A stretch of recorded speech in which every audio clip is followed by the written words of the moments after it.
Vamos começar com uma oração, né? Deus Pai Celestial, que o Senhor esteja ajudando-me a falar as coisas dentro da Tua santa vontade, aquilo que está escrito dentro da Bíblia, Senhor. Seja o Senhor falando, não eu falando, não ideias de homens falando, Senhor. Esteja tocando no meu coração, no coração de cada um que está ouvindo a Tua palavra, Senhor. Ajuda-nos a termos fé, crer, em nome de Jesus. Amém. Bom, a gente estava lendo Mateus, capítulo 15, né? E aqui, o que eu estava falando aqui, o que eu falei no último culto, é que Jesus ele recebeu uma visita de fariseus e escribas que vieram de Jerusalém e andaram pra caramba, chegaram até a região de Cafarnaum, mas para fiscalizar Jesus. E agora o texto segue, né? Jesus ele se retira daquele local e ele vai para a região de Tiro e Sidom e encontra uma mulher cananita que surpreendentemente crê em Jesus. Eu vou estar relacionando esse texto aqui da mulher cananita com o mundo imediatista que a gente vive hoje, tá? Então vamos começar então. Bom, a mulher cananita ela sofre porque ela tem uma filha endemoniada e a gente vai concentrar nesse problema dela, tá? Então, começando pelo versículo 21. Saindo daquele lugar, a gente imagina que saindo da região de Cafarnaum, Jesus retirou-se para a região de Tiro e Sidom. Então, Jesus ele está provavelmente na região de Cafarnaum, Mar da Galileia. Aí eu encontrei um texto que diz que é possível, né, caminhar vigorosamente por um dia até chegar à região de Tiro e Sidom. Eu acho que provavelmente eu não conseguiria chegar em um dia nessa região de Tiro e Sidom em um dia não. É uma região que era habitada por gentios, pessoas que eram não judias. Então Jesus está na região do Mar da Galileia, judeus habitando ali, mas aquela região de Tiro e Sidom é uma região fora de onde os judeus habitam, tá? Então, Jesus ele saiu da região de Cafarnaum não para pregar nem para fazer curas. Depois de uma discussão que ele teve com os escribas e fariseus de Jerusalém, isso está escrito em Marcos capítulo 7, 24. Jesus saiu daquele lugar e foi para os arredores de Tiro e de Sidom, entrou em uma casa e não queria que ninguém o soubesse. Contudo, não conseguiu manter em segredo a sua presença. Da ideia então que Jesus saiu, se não era para pregar, ele não queria que ninguém soubesse que ele estava lá, então provavelmente ele saiu para descansar um pouco, que ele já deveria estar meio cansado, né? Aí eu procurei no Google Maps para descobrir aqui o quanto que ele tem que andar para sair da região de Cafarnaum e chegar na região de Tiro e Sidom. Então vocês estão vendo aqui no mapa, essa posição aqui é Sidom, um pouco mais para baixo a gente tem Tiro, a escala que está aqui é de 20 km, né? Esse tantinho aqui é 20 km, então eu chuto aqui que deve ter talvez até 80 quilômetros de Cafarnaum até essa região, né? 4 vezes esse tantinho aqui, não sei. Só que tem um problema, o sujeito andar tudo isso, sei lá, 80 quilômetros, o problema é que o relevo não é plano. Então, aqui o Google Maps está mostrando aqui que para a gente sair dessa região e chegar nessa região, a gente passa até por altitudes de 1.500 metros acima do nível do mar, o que é bastante coisa. Então, 80 quilômetros seria daqui até a praia, mais ou menos, né? Eu acho que eu não conseguiria ir andando em um dia, não. Ainda mais num relevo bem montuoso, eu acho que eu não teria fôlego para isso. Bom, de todo jeito, Jesus ele saiu dessa região e foi para Tiro e Sidom. A princípio vamos por aí para descansar, tá bom? E continuando então, uma mulher cananeia de Canaã, se lembra, né? O povo de Israel sai do Egito em direção a Canaã. Então uma mulher cananeia, natural dali, veio a ele gritando: Senhor, filho de Davi, tem misericórdia de mim. Minha filha está endemoninhada e está sofrendo muito. Então, essa mulher, ela é cananeia, é natural da região de Tiro e Sidom. Ela não era judia, então provavelmente ela cresceu vendo vários deuses pagãos. Então provavelmente ela poderia já ter apelado, né, para tudo quanto é deus pagão antes de ir falar com Jesus. Eu não sei, hipoteticamente, né? E lembra um pouco uma mãe que tem uma filha na Cracolândia, né?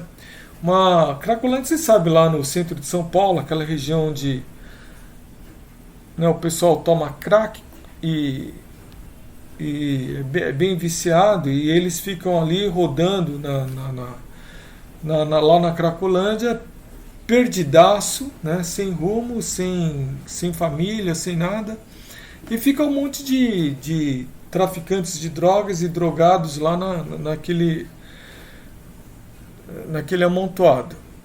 E aí uma vez eu estava vendo uma reportagem sobre a Cracolândia, e tinha uma mãe que ela ia ver a filha, né, que se meteu lá na Cracolândia, que ela estava namorando um sujeito aí que levou ela para lá, e ela ficou perdida, né, no vício das drogas, e a mãe saía de casa para tentar cuidar da filha, mas óbvio que a filha não queria voltar para casa, a filha estava fora de si, né? E aí eu estou falando que essa filha endemoniada seria mais ou menos como uma pessoa fora de si, presa, por exemplo, na Cracolândia, né? Então, quando essa mulher cananeia ela vai ver Jesus, ela não vai com a filha dela. É que nem a mãe da Cracolândia, né? A mãe que tem a filha na Cracolândia pega a garota e vai levar para Jesus. Ela não consegue, a filha está endemoniada, ela está... Bom, essa mulher, ela é cananeia, ou seja, ela deveria, né, ter sido, os antecedentes dela deveriam ter sido mortos quando o povo de Israel entra em Canaã, a terra prometida. Deus mandou exterminar o povo, aí os israelitas não cumpriram a ordem, né? Então a gente tem aqui que essa mulher cananeia existe porque os israelitas não cumpriram a ordem de exterminar os cananeus, tá bom? Bom, o interessante é que ela chama Jesus de Senhor. Ela fala assim: Senhor, filho de Davi, tem misericórdia de mim. Senhor, naquela época, quando o Novo Testamento foi escrito, né, tinha escravos e tinha o Senhor que cuidava dos escravos. Senhor é aquele que tem o poder de vida e morte sobre os escravos. E ela está chamando aí Jesus de Senhor. Deve estar escrito em grego, deve estar Curios, Senhor, filho de Davi. E aí ela chama Jesus filho de Davi. Que interessante, né? Então, porque ela é da Cananéia, gentia, e de onde que ela tirou que Jesus é filho de Davi?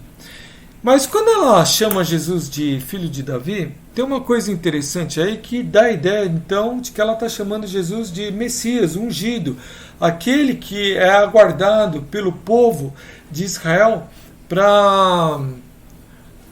É o rei que vem vindo estabelecer o reino de Deus. Ela dá a ideia que ela tem essa visão, mas ela é gentil, a gente não sabe como que ela ela teve essa visão, mas Jesus, filho de Davi, tem misericórdia de mim. Então, uma outra coisa que é interessante é que apesar de ela ser cananeia, ela crê que o Deus de Israel, né, é um Deus misericordioso. Tem misericórdia de mim, filho de Davi. Porque se vocês olharem na história, né, vocês vão ver aí que Davi, ele era um rei que conquistou diversos povos, né, os jebusitas, e sei lá, vários povos. E aqui ela está falando, filho de Davi, o Senhor que é, sabe, que vem para conquistar, que vem reinar, tem misericórdia de mim. É bem interessante isso, né? Aí, o que aconteceu depois que ela falou isso? Jesus não lhe respondeu palavra. Jesus ficou quieto. Não é interessante isso? Jesus ficou quieto. É como uma pessoa que faz oração a Deus, pede para que o seu parente seja salvo, e parece que Deus não responde, não está nem ouvindo a oração da pessoa. Jesus ficou quieto, né? Ela está pedindo, Jesus, interceda pela minha filha endemoniada, e Jesus ficou quieto. Bom, continuando. Então os discípulos se aproximaram dele, de Jesus, e pediram, manda embora, pois vem gritando atrás de nós. Mulher chata. Nossa, a gente não aguenta essa gritaria toda. Jesus, filho de Davi, tem misericórdia de mim. Pô, coisa chata, vamos manda ela embora. E aí, a mulher foi embora? Não foi embora. Mas seria mais ou menos como se você fosse de visitante em uma igreja, né? E aí o pessoal lá da igreja te recebe mal, o líder não quer te ouvir, e ainda você está lá pedindo por misericórdia, por alguma coisa, e o pessoal fala, manda ela embora, é super desagradável. Eu acho que se eu fosse eu já tinha ido embora faz tempo, eu não sei, é muito desagradável. A mulher está passando por um problema e aparentemente Jesus não quer nem saber do problema dela, aparentemente, né? Vamos continuar aqui então. Aí no versículo 24, ele respondeu, eu fui enviado apenas às ovelhas perdidas de Israel. Então o próprio Jesus disse que não veio para os gentios. Eu não vim para você, mulher canaanita. A mulher veio, adorou de joelhos e disse, Senhor, ajuda-me. Aí eu tenho aqui uma figura da mulher canaanita de joelhos, e ela está aqui falando, Senhor, ajuda-me, Senhor, por favor. De joelhos, implorando aqui os discípulos que queriam que ela tivesse ido embora, né? Estão vendo isso? O que ela está fazendo, hein, pessoal? Ela está se humilhando diante de Jesus, certo? Bastante, se humilhando bastante. E aí por que ela faz tudo isso? Porque ela confia que Jesus é misericordioso. Porque se ela não confiasse que Jesus tem poder para expulsar o demônio, que Jesus fosse misericordioso, ela já tinha ido embora faz tempo. Ela crê nisso, né? Aí ele respondeu, não é certo tirar o pão dos filhos e lançá-lo aos cachorrinhos. Os gentios, eles são vistos pelos judeus como cachorros, tipo cachorro vira-lata. Mas o termo aí que Jesus está usando aí é cachorrinho, né? Então, tá, colocando ela no lugar dela de gentia, mas assim, tipo, cachorrinho, você pode aí estar junto, né, com os filhos. Não é certo tirar o pão dos filhos e lançá-lo aos cachorrinhos. Você é cachorrinho, não é certo tirar o pão do filho, dos filhos de Israel, e passar para você, cachorrinho. Não é certo. Se fosse hoje, né, seria bastante ofensivo esse tipo de colocação. Eu acho que, eu não sei se é a primeira vez ou não que você está vendo essa passagem, mas talvez você tenha ficado chocado de Jesus ter chamado a mulher de cachorrinho, tá? Eu vou parar aqui um pouco o texto da Bíblia e eu vou falar sobre os problemas de hoje. Um problema que a gente tem hoje é imediatismo, apatia e ansiedade. Então eu vou falar sobre imediatismo. Imediatismo. Então, o problema ele tem que ser resolvido agora, né? As pessoas pensam, então daí elas vão no McDonald's, comida para agora, eu quero agora, em 1 minuto eu quero ver minha comida. A pessoa entra na internet e se tiver que esperar 1 minuto de download, já é capaz de ficar chateado, né? Então, isso me lembra aí uma criança, né, esperneando em loja de brinquedo. Eu não sei se vocês já viram isso, mas é um pouco ridículo, né? O menino fazendo questão aí para, por exemplo, para a mãe comprar um brinquedo e a mãe tentando fazer de conta aí, querendo mostrar para todo mundo que olha aquele escândalo o quanto que ela é boazinha, né? Ai, filho, mamãe já disse para você que depois ela compra. aí, aí a criança percebe, né, que a mãe está fazendo teatro de ser boazinha, aí ele faz teatro de ser ruinzinho. Então eu vou te dobrar, mãe. Eu quero pra agora. Vai, compra esse negócio, senão eu vou te envergonhar pra caramba, né? É uma. Bom, mas o mundo é imediatista. As crianças vira e mexe já nascem fazendo esse tipo de coisa, né? É claro que não todas as crianças, né? Uma outra coisa que acontece é que as pessoas elas andam muito apáticas. Elas não têm interesse por nada.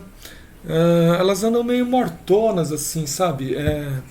Eu sou professor e às vezes eu entro na classe, né? Aquele pessoal mortão, desinteressado, o professor tá falando, de novo, saco, eu queria estar, sei lá, na praia, saco. Ou senão o cara tá no celular, né? Se o cara tá com cara de contente dentro da sala de aula, que tá no celular vendo alguma outra coisa que interessa pra ele, né? Em geral ele tá com cara de triste, apático, tá? Bom, a juventude hoje anda bastante ansiosa, insegura. O professor passa um problema aí um pouco diferente, a classe já reclama, professor, isso não é justo, né? Por que não é justo? Porque ele não encontrou fácil solução na internet. Porque ele teve que pensar um pouco. Aí, ou ele se escora, né, no amiguinho dele que é bonzão, né? Ou senão ele vai se sentir aí inseguro, impotente e vai reclamar com todo mundo que o professor é uma porcaria, né? As pessoas andam deprimidas, né? Elas têm aqui depressão, né? Elas andam bloqueadas, travadas, tem uma tristeza profunda e contínua, né? Meio triste mesmo, né? E aí, tentando pegar isso com o texto que eu falei para vocês agora, a pergunta é como que uma mãe aí que tem essas características de hoje, né? Uma mãe imediatista, apática e ansiosa, né? Meio deprimida, como que ela ia resolver o problema da sua filha endemoniada ou que foi perdida aí para Cracolândia? Uma mãe desse tipo, vocês acham que ia fazer alguma coisa? Ela ia ficar triste lá no sofá, assistindo televisão, meio que, não tem jeito, perdi minha filha para as drogas, não vou fazer mais nada, não tem o que fazer, e tá lá comendo chocolate, lá, né, engordando. É o que vai acontecer, sabe? E eu aposto que eu aposto que tem pais de drogados que agem mais ou menos assim, porque deve ser horrível mesmo ter um filho aí que foi perdido para as drogas, ou um filho que é endemoniado, que não tem, sabe, não tem juízo, né? Deve ser horrível mesmo. Eu não consigo nem julgar demais se uma mãe é imediatista, apática, ansiosa, se ela está comendo chocolate lá no sofá, porque a filha está no mundo das drogas. Eu não consigo nem julgar, porque eu nunca passei por isso, mas só de imaginar é uma situação terrível. E aquela mulher cananita, não. Ela pegou, ela saiu lá, digamos, do sofá, né, da televisão dela, não sei o que ela estava fazendo. Ela saiu, descobriu que Jesus estava lá na região de Tiro e Sidom. Ela é cananita. Correu atrás, Jesus se humilhou, implorou, persistiu, está persistindo. Jesus, cura, o Senhor é bom, o Senhor é misericórdia, eu confio no Senhor. Senhor, na frente dos discípulos que estavam meio que desprezando ela se atira nos pés de Jesus. Não, pode me humilhar, pode me chamar de cachorro, pode fazer o que quiser, mas cura minha filha, Jesus, por favor. Ela não é uma mãe imediatista, apática, ansiosa. Ela é uma mulher diferente aí de muita gente da geração de hoje. Estão entendendo, pessoal? Ela tem fé, né? E aí, continuando no texto, né? Versículo 27. Disse ela, porém: sim, Senhor, mas até os cachorrinhos comem das migalhas que caem da mesa de seus donos. Jesus, até os cachorrinhos comem das migalhas. O Senhor pode. O Senhor está dando coisas boas para os filhos de Israel. Mas não custa nada o Senhor curar a minha filha. Para o Senhor isso é migalha, para o Senhor isso não é nada. Porque o Senhor é grande, o Senhor é poderoso. O Senhor é misericordioso, para o Senhor pode todas as coisas. Isso não é nada para o Senhor. Por favor, Senhor, por favor, migalha, Senhor. E aí o que a gente está vendo aí é a persistência dessa mulher cananita, né? Porque ela tem fé no Messias. Por causa da fé dela, ela é persistente. Ela tem fé, por isso ela é persistente. Aí no versículo 28, Jesus respondeu: mulher, grande é a tua fé. Seja conforme você deseja. E eu vou grifar aqui: grande é a sua fé, mulher. Grande é a sua fé. E aí uma pergunta para vocês. Para qual discípulo Jesus disse que a fé dele era grande? Para o Pedro? Para o Marcos? Não, Marcos não. Para o João? Para o Tiago? Mateus? Qual discípulo que foi elogiado por Jesus dessa forma? Eu não lembro. Eu não lembro assim de Jesus ter dito grande a sua fé para discípulo nenhum. Jesus falou outras coisas, mas eu não lembro de Jesus ter. Agora, para qual discípulo Jesus falou pequena a tua fé? Ou homens de pequena fé? Homens de pequena fé. Para um monte monte de vezes, Jesus falou homem de pequena fé. Certo? Quando Jesus estava no barco e acalmou a tempestade, homens de pequena fé. Então, por que a fé dessa mulher é grande e a fé dos discípulos é pequena? Uma coisa que acontece é o seguinte: Deus, ele se revela de uma forma diferente para cada pessoa, tá? Então Deus, ele se revelou para mim pessoalmente através de uma forma, para você de uma outra forma, e para cada pessoa Deus vai se revelando. Para algumas pessoas Deus se revela muito, para outras ele se revela pouco. O que você acha em relação aos discípulos? Deus se revelou muito aos discípulos, eles viram muita coisa. Multiplicação dos pães, andar sobre as águas, expulsão de demônios. Os discípulos viram muita coisa. Os discípulos, eles eram judeus, eles deviam ter acesso às escrituras, ao Velho Testamento, sabiam do Messias. Mas essa mulher, Essa mulher, ela é cananita, ela é opa, ela é cananita, ela é gentia e ela ela ela não tem as escrituras. Bom, e aí Jesus falou: grande é a sua fé, seja conforme você deseja. E naquele mesmo instante a sua filha foi curada. Naquele mesmo instante a sua filha foi curada. Então essa mulher, ela briga com o Senhor, ela é recompensada porque ela mostrou grande fé. E, e é uma grande fé para uma mulher que era cananita, gentia, sem escrituras, fora de Israel e da Galiléia, ou seja, que tinha tido pouca revelação de Deus, ao contrário dos discípulos que viram muita coisa de Deus, muita revelação de Deus. Cada pessoa tem uma revelação diferente de Deus e é responsável por isso. Aquele que Deus dá, a quem Deus muito dá, Deus cobra mais, entendeu?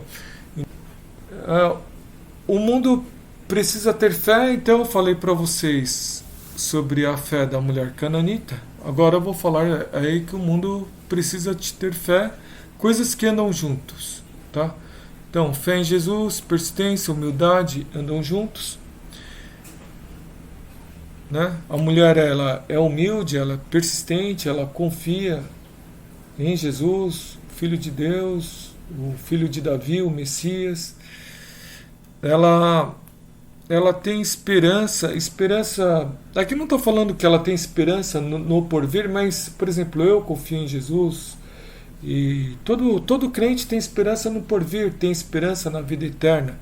Então, aqui no caso aqui do texto, a gente sabe que a mulher tem esperança de que Jesus vai curar, vai tirar o demônio da filha dela, né? E ela tem esperança, com certeza, ela tem esperança, por isso que ela está se humilhando e fazendo tudo, né? Tudo isso mostra a fé dela, né? E com tudo isso, com toda a fé e humilhação e tudo, o que ela ganha? Ela ganha a aprovação de Jesus. Grande a tua fé, mulher, né? E ela ganha a aprovação de Jesus. É como assim, Jesus, depois de tudo, Jesus sorri para ela. Grande é a sua fé. Jesus aprova a mulher. E então tudo isso daqui anda junto. E agora eu vou falar um grupo de coisas que andam juntos também, que é a apatia, a ansiedade, né? Imediatismo, orgulho, tudo isso anda junto.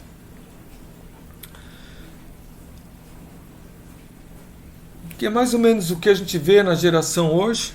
A gente vê pessoas apáticas, pessoas ansiosas, pessoas imediatistas, não tem a capacidade de esperar nada. A esperança anda junto com você não ser tão imediatista, com você ser persistente, paciente, né?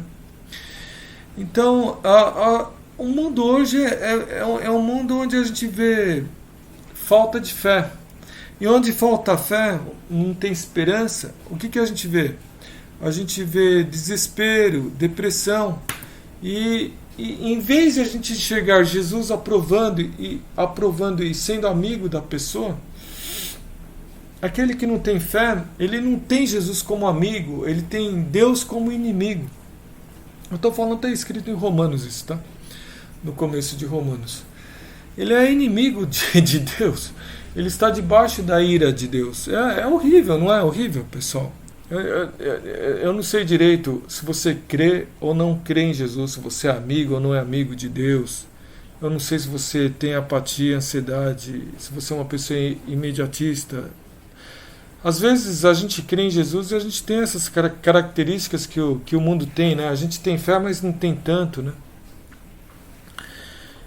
Quer dizer, a gente tem fé, crê em Jesus, é salvo, mas a gente vive nesse mundo e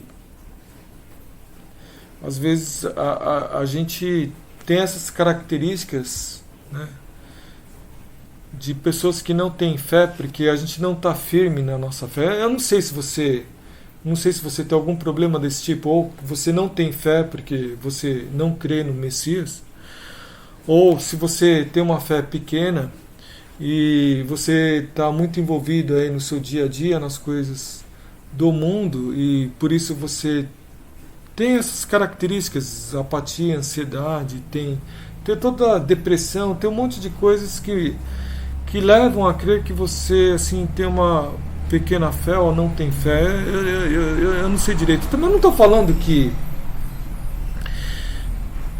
aquele que tem fé, ele sempre está assim,